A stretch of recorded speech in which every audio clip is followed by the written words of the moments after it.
কষ্ট অর্জিত ট্যাক্সের টাকা, সেই টাকা তারা দেদারসে খরচ করছে, দেদারসে পাচার করছে, দেদারসে যে যেমন খুশি তাই করছে প্রিয় দর্শক। তাই অত্যন্ত দুঃখ ভারাক্রান্ত মন নিয়ে আজকের এই ভিডিওটা বানাচ্ছি প্রিয় দর্শক।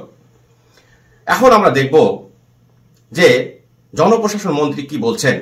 উনি বলছেন যে যদি কোনো বিশেষায়িত বিশ্ববিদ্যালয় হয় এবং সে বিশ্ববিদ্যালয়ে যদি আমলাদের সন্তানরা প্রতিযোগিতা করে টিকে পড়াশোনা করে তাহলে এতে কোনো সমস্যা নেই।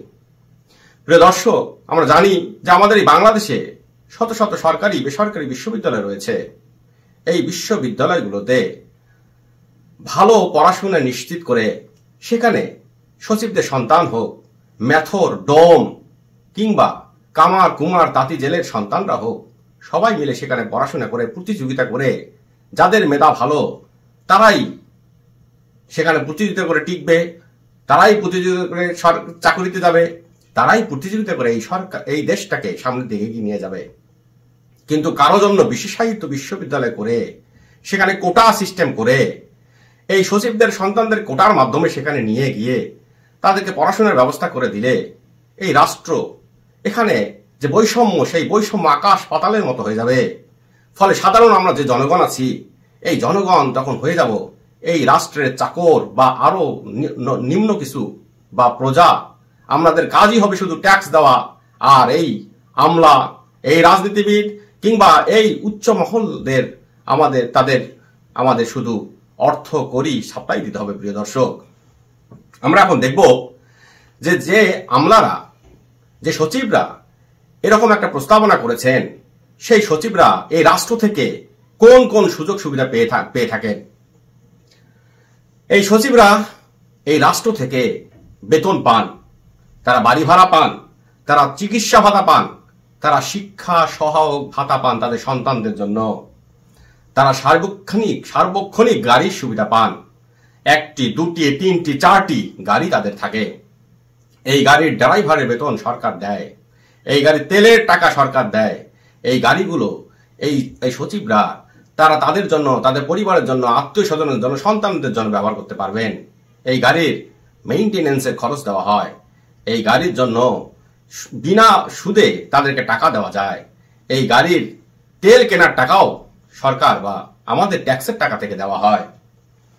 তাদের গৃহ নির্মাণ ঋণ দেওয়া হয় বা এই সচিবরা গৃহ নির্মাণ ঋণ পান, মোবাইল বা সেলফোন ভাতা পান, টেলিফোন ভাতা পান, ইন্টারনেট মডেমের ভাতা পান, আপ্যায়ন ভাতা পান, ভ্রমণ ভাতা পান, ডোমেস্টিক এইড অ্যালাউন্স পান। তারা কৃষক বা বাবুর্চির জন্য টাকা পান, তারা ড্রাইভারের জন্য টাকা পান, তারা নিরাপত্তা প্রহরীর জন্য টাকা পান। এত কিছু পাওয়ার পরও এই আমলারা যখন দেখছে যে এই তাদের যা যা নেওয়ার সবকিছু নেওয়া শেষ, দৃশ্যত যা যা নেওয়ার সবকিছু নেওয়া শেষ, এছাড়াও সরকার তাদের জন্য অট্টালিকা তৈরি করে, অত্যাধুনিক অট্টালিকা, প্রাসাদ নির্মাণ করে, তাদেরকে জমি উপহার দেয়। এরপরও এই আমলারা ওনারা চাচ্ছেন যে ওনাদের সন্তানদের জন্য যেন আলাদা বিশ্ববিদ্যালয় করা হয়। তাহলে আমাদের একটা প্রশ্ন হওয়া স্বাভাবিক বা প্রশ্ন করা, এই আমলাদের প্রতি আমাদের একটা প্রশ্ন করা স্বাভাবিক যে বাংলাদেশের যে কৃষক, কামার কুমার তাঁতি জেলে ম্যাথর ডোম, রিক্সাওয়ালা, ভ্যানওয়ালা, ট্রাক ড্রাইভার কিংবা অন্যান্য সরকারি বেসরকারি কর্মকর্তা কর্মচারীদের সন্তানদের সাথে কম্পিটিশনে আপনাদের সন্তানরা কি তাহলে টিকতে পারছে না? এটা তো তাহলে আপনাদের জন্য একটা চরম একটা ভালো কোনো সুখকর বিষয় নয়। এটা আপনাদের জন্য একটা সুখকর কোনো বিষয় নয়। কারণ কৃষকের ছেলে, ম্যাথর, ডোম, মুসির ছেলে কিংবা ভ্যান চালকের ছেলে কিংবা সরকারি অন্যান্য বেসরকারি কর্মকর্তা কর্মচারীদের সন্তানদের মেধার সাথে আপনাদের সন্তানরা মেধায় বা কম্পিটিশনে বা প্রতিযোগিতায় টিকে উঠতে পারছে না। কেন টিকে উঠতে পারছে না?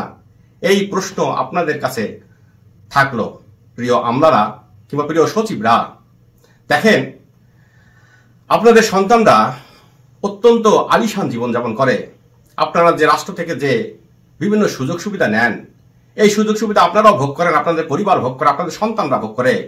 আপনাদের সন্তানরা অনেক ভালো ভালো জায়গায় পড়াশোনা করে, তাদের পেছনে আপনারা অনেক টাকা পয়সা ব্যয় করেন, তাদের মেধা তো আরো ভালো হওয়ার কথা, তাদের তো আরো বেশি চৌকস হওয়ার কথা, এবং আপনারাও তো অনেক বেশি শিক্ষিত, সুতরাং আপনাদের সন্তানরা তো আরো বেশি শিক্ষিত হওয়ার কথা।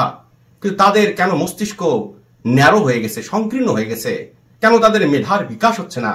কেন আপনারা আপনাদের সন্তানদেরকে এই দেশে প্রতিযোগিতায় টিকাইতে না পেরে তাদেরকে বিদেশে পাঠিয়ে দিচ্ছেন, বিদেশে টাকা দিয়ে পড়াচ্ছেন, এই রাষ্ট্র থেকে টাকা নিয়ে বিদেশে তাদেরকে এস্টাবলিশ করে দিচ্ছেন? মূলত আপনাদের সন্তানরা এই যে কম্পিটিশন, সেই কম্পিটিশনে কৃষকের সন্তান কিংবা দিনমজুরের সন্তান কিংবা দুস্থদের সন্তানদের সাথে টিকে উঠতে পারছে না। এরই ফলস্বরূপ আপনারা আলাদা বিশ্ববিদ্যালয় চাচ্ছেন, যে বিশ্ববিদ্যালয়ে আপনাদের সন্তানরা পড়াশোনা করবে, কিংবা ওরকম একটা বিশ্ববিদ্যালয় হলে আপনাদের একটা কোটা সিস্টেম চালু হবে।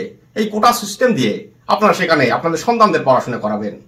এর ফলে কি হবে? আপনারা আবারও সরকারের কাছে চাবেন যে আমাদের যে সন্তানরা এই বিশ্ববিদ্যালয়ে পড়ে তারা যেন বিনা বিসিএস এ আবারও তারা যেন সচিব হয় কিংবা বিসিএস প্রশাসন ক্যাডার হয়।